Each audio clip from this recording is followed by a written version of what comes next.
Hey guys, welcome back to this channel. In this video, I'll be showing you guys how you can stop your clips from snapping once you split it on CapCut PC. So for instance, you split it here and no matter what you do, it's just going to snap into place on the main track, which is the first one here. To do that, you're just going to select the turn off main track magnet or select P on your keyboard. Then you can now freely move your clips around without it snapping to place. But that is it for this video. I hope it was helpful for you guys.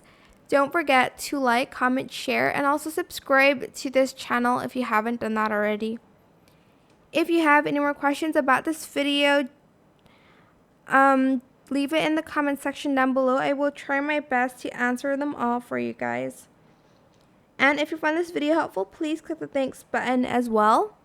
That is it for this video. Thank you so much for watching. Bye.